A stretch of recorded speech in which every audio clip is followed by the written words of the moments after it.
എടാ ഞാൻ നേരത്തെ ഫുട്ബോൾ കളിക്കാൻ പോയുണ്ട്. ഇന്ത്യൻ സൂപ്പർ ലീഗിന്റെ കാര്യത്തിൽ കുറച്ച് കാര്യങ്ങൾ മിസ്സായി പോയിട്ടുണ്ടായിരുന്നു. ഞാൻ അപ്പം വന്ന് കയറിയിട്ട് ഇന്ത്യൻ സൂപ്പർ ലീഗിന്റെ കാര്യത്തിൽ തീരുമാനമായി ഒഫീഷ്യൽ ഉടനെ വരും എന്നൊക്കെ പറഞ്ഞ് വീഡിയോ ചെയ്തുകൊണ്ടിരുന്ന സമയത്താണ് ഒഫീഷ്യലായിട്ട് വന്നത്. അതുകൊണ്ട് ഒഫീഷ്യലായിട്ട് വന്നതിന്റെ വീഡിയോ ഒന്ന് ചെയ്തേക്കാം. ഇന്ത്യൻ സൂപ്പർ ലീഗ് നടക്കും എന്നുള്ള കാര്യം ഒഫീഷ്യലി തന്നെ ഡിക്ലെയർ ചെയ്തിട്ടുണ്ട്. ഓൾ ഇന്ത്യ ഫുട്ബോൾ ഫെഡറേഷനും കേന്ദ്ര കായിക മന്ത്രാലയവും സംയുക്തമായിട്ട് ഒരു നോട്ടിഫിക്കേഷൻ പുറപ്പെടുവിച്ചിട്ടുണ്ട്. അതിനകത്ത് ഫൈനലായിട്ട് കുറച്ച് തീരുമാനങ്ങൾ പറഞ്ഞിട്ടുണ്ട്. ഞാൻ നേരത്തെ ചെയ്ത വീഡിയോയ്ക്കകത്ത് ഒരു സിംഗിൾ ലെഗ് ലീഗ് ആയിരിക്കും, സെൻട്രലൈസ്ഡ് സിംഗിൾ ലെഗ് ഫോർമാറ്റ് ആയിരിക്കും എന്നാണ് പ്രതീക്ഷിച്ചിരുന്നത്. പക്ഷേ ഒഫീഷ്യൽ റിപ്പോർട്ട് വന്നപ്പോൾ റൗണ്ട് റോബിൻ ഫോർമാറ്റിൽ സിംഗിൾ ലെഗ് സെൻട്രലൈസ്ഡ് ഫോർമാറ്റ് ആയിരിക്കും നടക്കുന്നത്. അവിടെ റൗണ്ട് റോബിൻ ഫോർമാറ്റ് ഉള്ളത് കൊണ്ട് തന്നെ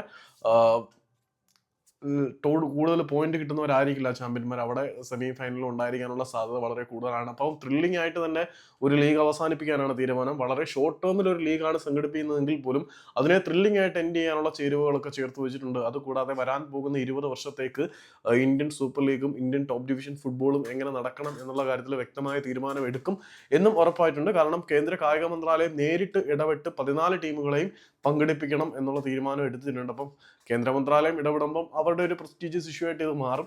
സോ ടീമുകളെല്ലാം പങ്കെടുക്കാനും തീരുമാനിച്ചിട്ടുണ്ട്. ഓൾ ഇന്ത്യ ഫുട്ബോൾ ഫെഡറേഷനെ നട്ടലിൽ നിർത്തവന്മാരെ ഓൾ ഇന്ത്യ ഫുട്ബോൾ ഫെഡറേഷനെ ജസ്റ്റിഫൈ ചെയ്യുന്ന കുറച്ച് ആർട്ടിക്കിളുകൾ വരുന്നുണ്ട്. അത് ഞാൻ വായിച്ചു നോക്കിയിട്ട് അതിനെക്കുറിച്ച് സംസാരിക്കാം. ഏതായാലും കേന്ദ്ര കായിക മന്ത്രാലയം ഈ ഒരു വേളയിൽ ഇടപെട്ട് ലീഗ് നടത്താൻ തീരുമാനിച്ചത് വളരെ നല്ലൊരു കാര്യമാണ്. 14 ടീമുകളും പങ്കെടുക്കുന്നു എന്നുള്ളത് തന്നെ വളരെ വലിയ കാര്യമാണ്. പല ടീമുകളും പങ്കെടുക്കില്ല എന്ന് പ്രഖ്യാപിച്ചിട്ട് മാറി എന്നതാണ്. അവരെല്ലാം നിർബന്ധിച്ച് പങ്കെടുപ്പിക്കുന്നുണ്ട് എന്നുള്ളത് നല്ല കാര്യമാണ്. അപ്പോൾ ഫെബ്രുവരി 14 വാലന്റൈൻസ് ഡേയിലായിരിക്കും ഇന്ത്യൻ സൂപ്പർ ലീഗിന് കിക്ക് സ്റ്റാർട്ട് ഈ ഒരു സീസണിൽ ഉണ്ടാവുക.